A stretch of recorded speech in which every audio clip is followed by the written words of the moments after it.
Assalamualaikum warahmatullahi wabarakatuh. Kembali lagi di channel Kisah Warganet. Untuk cerita kali ini ada sebuah cerita dari akun Twitter yang bernama Restu Wiratmaja.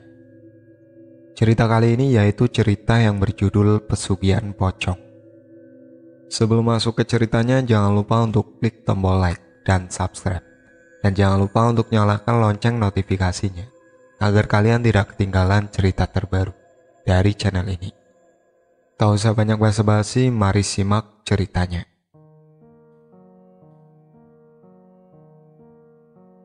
Saya akan menyembunyikan seluruh identitas, baik dari nama toko, tempat, dan hal-hal yang berkaitan di dalam tweet ini. Kejadian ini bermula ketika seorang pasangan suami istri baru saja menikah dan memiliki sebuah kedai seperti kafe yang tidak terlalu besar. Namun penampilannya cocok dengan tongkrongan anak muda zaman sekarang. Kedai itu dibangun pada tahun 2012-an dengan gaya dan arsitektur yang memikat para pembeli.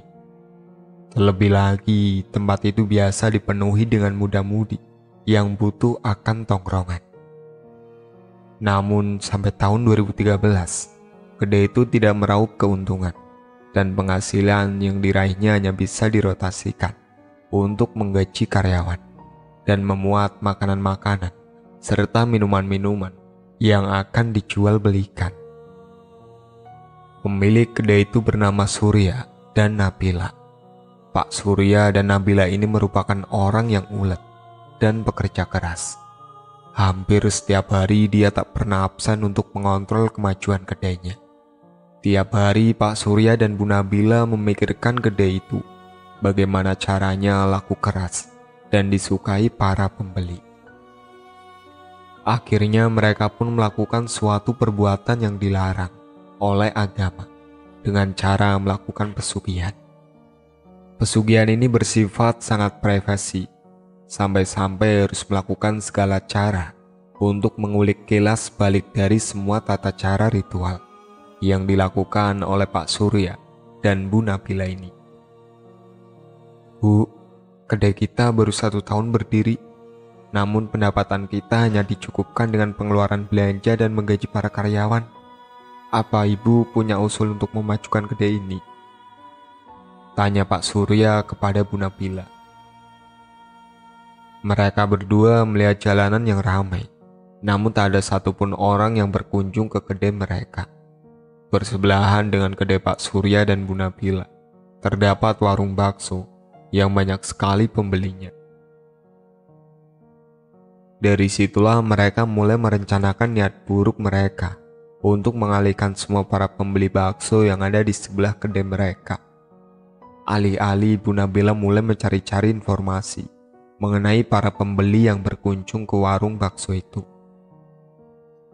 Setelah Bu Nabila teliti dan tanyakan satu persatu para pembeli dengan menyamar sebagai orang yang membeli bakso di tempat itu, Bu Nabila terkejut mendengar penuturan salah satu pembeli yang mengatakan bahwa makan bakso di tempat itu dengan memakan bakso di rumah sangat berbeda. Katanya jika makan bakso di tempat lebih enak dan nikmat, akan tetapi jika dibungkus, maka rasanya sangat berbeda dan hampir tak berasa nikmatnya. Bu Nabila pun melaporkan hal ini kepada suaminya dan berkata, "Pak, tahu kan warung bakso yang ramai itu? Katanya dia menggunakan pesugihan," ucap Bu Nabila. "Ah, jangan mengada-ngada. Kalau yang gak bener itu jatuhnya fitnah," ucap Pak Surya. "Bener, Pak," jawab Bu Nabila. Pak Surya hanya terdiam mendengar penuturan istrinya mengenai warung bakso yang dimaksud itu. "Pak, gimana kalau kita lakuin hal yang sama dengan pemilik bakso itu?" tanya Bu Nabila. "Maksud kamu ikut-ikutan melakukan pesugihan seperti warung bakso itu lakukan?" tanya Pak Surya. "Persyaratannya mudah kok, Pak. Katanya harus nyembelih ayam cemani, lalu darahnya kita siramkan ke piring-piring atau tempat yang digunakan untuk pembeli. Gak harus melakukan persembahan-persembahan, Pak. Jelas Bu Nabila. Tapi kan itu musyrik. Jelas Pak Surya. Pak, kalau terus-terusan begini, kedai kita akan kalah saing dengan warung bakso yang berada di tempat itu. Bapak mau kita bangkrut dan jadi gembel? Enggak kan? Tanya Bu Nabila. Pak Surya dipaksa untuk menuruti permintaan istrinya agar melakukan pesugihan. Emang pesugihan jenis apa, Bu? Tanya Pak Surya. Pesugihan pocong, Pak. Jelas Bu Nabila. Pocong? Bu, ingat ya, kalau kita lakukan pesugihan itu, imbasnya bakal kena ke kita, Bu. Semuanya gak gratis. Jelas Pak Surya. Bu Nabila terdiam. Dia lalu meninggalkan Pak Surya di luar kedai. Pak Surya tak pernah punya pikiran bahwa untuk melariskan kedainya dengan melakukan pesugihan. Namun di lain sisi dia juga membutuhkan banyak uang untuk membayar sewa kedai dan juga semua yang dibutuhkan agar kedai bisa tetap berjalan. Keesokan harinya Bu Nabila tetap mengunjungi warung bakso tadi. Dia ingin lebih tahu dengan jelas tentang bagaimana para pembeli bisa berdatangan setiap waktunya di warung bakso tersebut. Akhirnya dia membuat dua pilihan untuk meyakinkan hati suaminya, Pak Surya. Bu Nabila membeli bakso dengan 2 porsi. 1 porsi untuknya dimakan di tempat tersebut dan satunya lagi dia makan bareng suaminya di kedai miliknya. Tidak berbeda seperti para pembeli yang lain. Bu Nabila sangat menikmati bakso itu. Hingga dia lupa bahwa tujuannya datang ke warung tersebut adalah untuk meyakinkan suaminya bahwa warung itu menggunakan pesugihan pocong. Akhirnya Bu Nabila memesan 1 porsi lagi untuk dia berikan kepada suaminya. Ketika berada di kedai, Bu Nabila menyiapkan bakso itu di hadapan suaminya. Coba makan, enak gak? Tanya Bu Nabila. Pak Surya pun mencicipi bakso tersebut. Namun baru 1 bakso yang dia masukkan ke dalam mulutnya, Pak Surya merasa ada sesuatu yang hambar di bakso tersebut. Kok rasanya aneh ya? Kayak hambar gitu. Micin sama garamnya pas kan, Bu? Tanya Pak Surya. Bu Nabila tersenyum. Ia pun menambahkan micin dan garam pada bakso tersebut. Coba dicicipin lagi, gimana rasanya? Ucap Bu Nabila. Pak Surya pun mencicipi lagi bakso yang telah ditambahkan bumbu penyedap seperti micin dan garam. Namun rasanya tidak berubah sama sekali. Rasanya masih hambar dan tak berasa asin atau apapun. Kok sama, Bu? Tanya Pak Surya. Inilah perbedaan jika makanannya di take away atau bawa pulang. Rasanya berbeda karena si pocong hanya bisa memberikan penyedap rasa ketika berada di tempat itu juga. Namun tidak bisa untuk dibawa pulang. Jelas Bu Nabila. Pak Surya memperhatikan semangkuk bakso yang aneh rasanya itu. Dari bentuknya bakso itu sama dengan bakso lain pada umumnya. Namun yang membedakan hanya rasanya saja. Jika makan di warung bakso langsung, makan terasa nikmat. Namun jika bakso itu dimakan di rumah, rasanya hambar. Aku punya kenalan tentang orang yang bisa memberikan kita pesugihan yang sama. Bahkan kita juga bisa mengalahkan warung bakso itu. Senyum Nabila. Bu, apa kita nggak terlalu buru-buru untuk melakukan itu? Tanya Pak Surya dengan raut wajah memelas. Pak, kalau Bapak nggak mau lakuin itu, biar Ibu aja yang kerja. Kita lakukan ini karena terpaksa, Pak. Bulan ini kita nggak ada penghasilan sama sekali. Mau pakai apa kita untuk ngegaji para karyawan? Tanya Bu Nabila dengan nada sedikit meninggi. Pak Surya hanya terdiam sambil menatap semangkuk bakso yang hambar rasanya itu. Ada pikiran di benak Pak Surya untuk mengikuti saran istrinya. Namun dia juga tak berani memikirkan resiko yang harus diterimanya jika hal buruk terjadi. "Ya udah Bu, kapan kita pergi ke sana?" tanya Pak Surya. "Serius Pak? Jadi kita mau ke tempat itu?" tanya Bu Nabila. "Iya Bu, asalkan jika persyaratannya tidak aneh-aneh, kita boleh ambil. Tapi jika persyaratannya ribet, Bapak nggak mau ambil, bahaya," jelas Pak Surya. Bu Nabila tersenyum. Lalu ia menuju dapur tempat para karyawan memasak makanan untuk para pelanggan. "Mariono, nanti aku punya tugas untuk kamu seorang," senyum Bu Nabila. Siap Bu," jawab Mariono dengan gugup. Malam itu juga Bu Nabila mengantarkan Pak Surya menuju tempat yang dimaksud. Tempatnya seorang cenayang, sebutan bagi orang yang mampu berkomunikasi dengan makhluk halus dan melakukan transaksi khusus kepadanya. Ternyata rumah seorang cenayang tidak sama dengan rumah seperti apa yang dipikirkan oleh Pak Surya sebelumnya. Rumah dari seorang cenayang seperti rumah biasa pada umumnya, tidak terlihat kumuh dan kotor seperti cenayang-cenayang yang pernah digambarkan oleh orang-orang. Bu Nabila dan Pak Surya memasuki rumah itu. Mereka bertemu dengan seorang lelaki tua bernama Warso. Bu Nabila yakin bahwa Pak Warso adalah cenayang yang dimaksud setelah dia melakukan banyak pencarian di balik suksesnya warung bakso tersebut. "Apa kebutuhan kalian?" tanya Pak Warso. Pak Surya menatap wajah istrinya, Bu Nabila, yang tampak percaya diri dengan pilihannya. "Kami ingin menjadi kaya raya, Mbah," ucap Bu Nabila. Pak Warso tertawa sekencang-kencangnya. Dia menatap wajah Pak Surya dan Bu Nabila secara perlahan, seperti orang yang akan melumat makanan yang disukainya. Menjadi kaya raya tanpa merasakan kesusahan itu mustahil. Namun itu bisa terjadi jika kamu ingin menukar semuanya. Kehidupan memang tak pernah berjalan sesuai arahan dan keinginan manusia sendiri. Namun alur yang dibuat oleh manusia ditentukan oleh dirinya sendiri. Antara manusia dengan alam memiliki ikatan yang sangat kuat. Namun kadang mereka tidak pernah menyadari arti dari kehidupan sebenarnya yang hanya bisa dijalankan sekali, ucap Mbak Warso.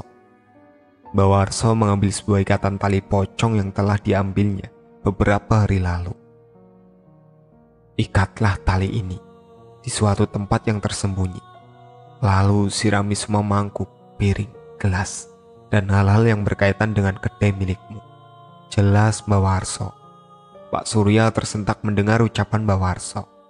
Sejak kapan dia mengetahui tentang kedainya? "Jangan kaget, warung di sebelah tempatmu itu melakukan hal yang sama," jelas Mbak Warso. "Jadi, isu mengenai pesugihan pocong itu benar adanya?" tanya Pak Surya. "Benar adanya," senyum Mbak Warso. Bu Nabila mengambil ikatan tali pocong yang diberikan Mbak Warso kepadanya. Bu Nabila pun menyerahkan segepok amplop yang terisi penuh dengan uang. Bayaran pertama adalah bersifat materi atau yang tampak. Namun bisa jadi bayaran kedua adalah nyawa mereka berdua. Mariono adalah karyawan yang taat akan aturan yang diberikan pemilik kedai, Bu Nabila dan Pak Surya. Namun dalam ketaatan Mariono, dia juga memiliki hak kemanusiaan yang tinggi. Kedai milik Pak Surya dan Bu Nabila pukul 3 sore. Posisi itu dianggap sangat dominan dengan keadaan para customer yang mungkin mengambil jam waktu makan. Karena itu Pak Surya dan Bu Nabila menyuruh kepada Mariono dan karyawan lainnya untuk mempersiapkan sebelum jam 3 sore tiba. Hari-hari yang dijalankan oleh Mariono menjadi berbeda ketika tuntutan barunya baru saja diterimanya. Di ruang khusus tempat Pak Surya dan Bu Nabila, Mariono dipanggil untuk hal yang serius. Mariono, kamu adalah karyawan yang sangat berkompeten dan memiliki komitmen tinggi untuk memajukan kedai ini. Karena itu aku meminta bantuanmu. Ini mungkin agak sulit, tapi percayalah, kamu harus menerimanya, ucap Bu Nabila. Bu Nabila membuka plastik hitam berisi ikatan tali pocong, beserta dengan lemah layat yang nantinya akan ditaburi di suatu tempat khusus. Apa itu, Bu? Tanya Mariono. Ini adalah tugasmu. Kita akan melakukan pesugihan pocong, jelas Bu Nabila. Mariono terkejut mendengar hal itu. Hatinya menolak keras terhadap tawaran yang diberikan oleh Bu Nabila. Bu, itu kan dosa, tanya Mariono. Mariono, kamu ingin karirmu melesat tinggi dengan gaji yang bisa mencukupi semua kebutuhanmu, goda Bu Nabila. Mariono hanya terdiam. Pilihan itu sangat berat untuk Mariono jalankan. Persyaratannya sangat mudah. Kamu hanya menyirami seluruh perabotan dapur dengan darah ayam cemani, lalu dibersihkan kembali dengan sabun atau apapun agar bau darahnya menghilang, ucap Bu Nabila. Pak Surya dari tadi hanya diam. Dia tidak mau ikut berargumen mengenai tugas baru Mariono yang sangat berat itu. Namun di lain sisi Pak Surya juga tidak bisa menolak bahwa keinginan istrinya adalah pilihan yang sangat tepat untuk memajukan kedainya. Bagaimana? Apa ini sangat berat bagimu? Tanya Bu Nabila. Tidak, Bu, saya akan jalankan semuanya. Apapun perintah ibu dan bapak, aku akan jalankan. Asalkan tidak menyangkut keluarga saya dan nyawa saya sendiri, jelas Mariono. Baiklah, besok sebelum kedai ini dibuka, kamu boleh melakukan tugasmu. Nanti gajimu akan kunaikkan 2 kali lipat. Jika hasilnya sudah kelihatan, maka akan kunaikkan hingga 5 kali lipat, jelas Bu Nabila. Mariono hanya terdiam. Dia tidak mau berkomentar lagi mengenai pendapatannya. Bu Nabila pun mempersilahkan Mariono keluar dari ruangannya. Dengan selesainya diskusi mengenai tugas baru Mariono, Bu Nabila pun memasang ikatan tali pocong di ruangannya. Lalu dia juga menaburi lemah layat itu di sekitarnya. Pak Surya ingin sekali mengingatkan istrinya, namun dia kalah dengan ketakutannya yang sedang dihadapinya. Pak, besok kita akan mulai. Karena itu cari ayam cemani hitam, lalu serahkan semua darahnya kepada Mariono besok. Semoga dengan tirakat ini semua akan berjalan lancar.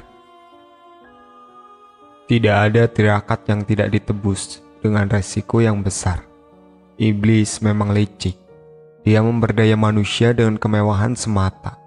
Namun setelah usai banyak sekali sesuatu yang tidak terduga untuk dijadikan pertanggungjawabannya nanti. Keesokan harinya, tepat sebelum kedai dibuka, Pak Surya mendatangi kedai. Kebetulan Mariono dan 2 karyawan lainnya yaitu Indah dan Fahmi mendiami kedai karena mereka berasal dari luar kota, sehingga kedai pun mempersiapkan mes khusus untuk mereka bertiga. Tujuannya adalah untuk menyerahkan darah ayam cemani kepada Mariono. "Nok, bos datang," teriak Fahmi. "Hah, cepet banget," ucap Mariono. "Kok dia bawa plastik hitam? Emang ada menu baru ya hari ini?" tanya Indah. "Plastik hitam?" Mariono mengingat sesuatu yang harus dikerjakan olehnya. "Kenapa, Nok?" tanya Fahmi. "Gak apa-apa, gue duluan ya. Ada tugas baru dari bos," jelas Mariono. Mariono meninggalkan Fahmi dan Indah yang masih berada di kamar. Mereka berdua tidak tahu menahu mengenai tugas baru Mariono itu. "Nok, kata ibu kamu lakukan sekarang. Suruh Indah sama Fahmi untuk beresin bagian depan. Kedai dibuka cepet, karena kita mau lihat dulu keampuhan dari pesugihan ini," jelas Pak Surya. Baik, Pak." Pak Surya pun meninggalkan Mariono sambil menyerahkan bungkusan plastik hitam. Bungkusan plastik hitam itu berisi darah ayam cemani yang sudah terbungkus rapi. Mariono pun menaruh bungkusan itu di meja. Lalu dia menuju kamar untuk memberitahu Indah dan Fahmi untuk membereskan depan kedai. "Dah, Fahmi, kedai mau dibuka cepat. Jadi kata bos kalian berdua beresin depan." Jelas Mariono. "Hah? Mau dibuka cepat? Emang ada acara apa sih? Gak kayak biasanya," ucap Indah. "Udah nurut aja," ucap Fahmi sambil bersiap-siap untuk membereskan depan kedai. Indah pun menuju kamarnya untuk mengganti baju. Kedai itu memiliki 3 kamar. 1 kamar untuk laki-laki, 1 untuk perempuan, dan 1 untuk ruangan khusus tempat Bu Nabila dan Pak Surya bila suatu hari menginap di kedai. "Nok, kenapa ya kedai mau dibuka cepat?" tanya Fahmi. Mariono hanya menggeleng-gelengkan kepalanya. "Kalau kata gue sih kayaknya bos ada strategi baru buat ramein kedai. Sepertinya bos udah sadar kalau kedai ini kalah saing dengan warung bakso sebelah," jelas Fahmi. Mariono hanya terdiam, tanpa sadar bahwa apa yang dikatakan oleh Fahmi adalah betulnya. "Cepet sana beresin depan," ucap Mariono dengan tegas. "Kok lu gitu? Kenapa emangnya?" tanya Fahmi. "Gue ada tugas baru, makanya gue kudu cepet-cepet kerjain," jelas Mariono. "Tugas apa emang?" "Nanya mulu, gue gak ngerjain tugas nih gara-gara lu nanya mulu," ucap Mariono. Iya ya, oke, gue kerjain tugas gue bareng Indah," jelas Fahmi. Fahmi langsung ke kamar Indah. "Siap belum dah?" tanya Fahmi. "Ayo berangkat," jelas Indah. Mereka berdua segera menuju depan kedai untuk mempersiapkan pembukaan kedai yang dirasa sangat cepat. Mariono langsung menuju ke arah dapur dan segera membawa seluruh perabotan dapur. Dia mengumpulkan menjadi 1. Mariono membaginya menjadi 2 tempat. 1 untuk perabotan dapur, 1 untuk gelas-gelas dan piring. Setelah selesai, dia pun membuka bungkusan plastik hitam itu dan menumpahkannya di sebuah wadah. "Apapun yang terjadi, aku tidak ingin terlibat terlalu jauh dalam masalah ini," ucap Mariono sambil menumpahkan darah ayam cemani ke 2 ember basah berisi perabotan dapur dan piring-piring serta gelas dan berbagai macam alat-alat untuk makan dan minum customer kedai. Setelah usai, dia pun menyalakan air keran. Gumpalan darah merah yang membasahi semua peralatan di 2 ember besar itu berubah menjadi kolam merah yang berbau amis. Mariono meredam alat-alat itu hingga 5 menit. Lalu dia menumpahkan semua airnya dan menyiapkan 2 ember besar lagi berisi penuh air sabun. Mariono segera memasukkannya semua alat-alat dapur itu ke dalam ember yang penuh dengan air sabun. Mariono berharap tindakannya ini berlalu cepat agar Fahmi dan Indah tidak tahu menahu mengenai apa yang sedang dilakukannya. Tahap terakhir, Mariono tinggal membilas dan memastikan bau darah itu menghilang. Setelah selesai, Mariono pun membersihkan semuanya dengan menggunakan kain lap. Tepat ketika Mariono sedang membereskan semuanya, Fahmi dan Indah tiba. "Lah, ini kan tugas gue sama Indah. Kenapa lu ngerjain ini semua, Nok?" tanya Fahmi. "Gue disuruh bos untuk bersihin semuanya karena kemarin ada customer komplain masalah kebersihan piring." "Hah? Emang iya kali kita bersihinnya kurang bersih? Pasti nulah Fahmi yang kurang bersih," ucap Indah. "Apaan sih? Gue yakin cucian gue bersih kok. Buktinya gue sampai bilas berkali-kali," sangkal Fahmi. Udah, kalian siap-siap aja, karena bentar lagi bos datang." Wajar saja jika Fahmi dan Indah menanyakan hal itu, karena ini adalah tindakan yang tidak biasa yang dilakukan oleh Mariono selama ia bekerja di sini. Tugas Mariono adalah sebagai kasir kedai. Seharusnya dia memanajemen keuangan serta menyusun rancangan anggaran belanja. Namun semuanya dapat ditepis oleh Mariono dengan dalih tugas barunya dari Pak Surya dan Bu Nabila. Sebentar lagi kedai akan dibuka. Mereka bertiga bersiap-siap untuk menyambut customer. Seperti biasanya, Fahmi dan Indah sudah mengeluh terlebih dahulu sebelum kedai akan dibuka. Palingan juga 5 orang yang datang. Aku sih gak percaya hari ini bakal rame banget, ucap Indah. Mending 5, biasanya kita ngelamun sambil ngeliatin para pembeli bakso di warung sebelah kita, ucap Fahmi sebelum kedai dibuka. Bu Nabila dan Pak Surya datang. Wajah mereka berdua tampak semangat, seperti tidak biasanya. Kalian siapkan, ada kejutan untuk hari ini dan seterusnya. Kalian harus kerja keras, paham? Senyum Bu Nabila. Siap bos, jawab Indah dan Fahmi. Bu Nabila dan Pak Surya masuk ke dalam kedai, sedangkan Fahmi dan Indah menunggu di luaran untuk menyambut customer. Mariono sedang sibuk mengambil database keuangan kasir. Dia juga tidak mau ketinggalan untuk menyiapkan semuanya. Bu Nabila dan Pak Surya menghampiri Mariono yang sedang terduduk di tempat kasir. "Nok, udah kamu kerjakan?" tanya Bu Nabila. "Sudah Bu, sudah semua," jawab Mariono. "Indah dan Fahmi gak tahu kan?" tanya Bu Nabila. "Enggak Bu, mereka gak tahu kok," jawab Mariono. "Bagus, jangan sampai masalah ini bocor. Aku akan memulai tirakatnya. Kamu siap-siap menyambut para customer," ucap Bu Nabila. Pak Surya dan Bu Nabila memasuki ruangan khususnya. Mariono tidak tahu menahu apa yang akan dilakukan oleh keduanya. "Sebentar lagi kita akan kaya raya, Pak," senyum Bu Nabila sambil memeluk suaminya, Pak Surya. Pak Surya hanya terdiam dan membalas pelukan hangat itu. "Bapak marah?" tanya Bu Nabila. "Apakah yakin ritual pesugihan ini tidak memakan korban?" tanya Pak Surya. "Pak, lihat saja di warung itu. Apakah ada korbannya? Semua tampak baik-baik saja kok. Bahkan pegawainya nambah banyak. Benar kan?"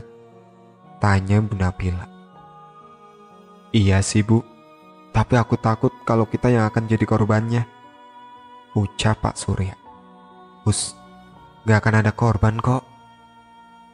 Senyumnya Bu Nabila mencoba untuk menenangkan kegelisahan yang sedang dihadapi suaminya, Pak Surya.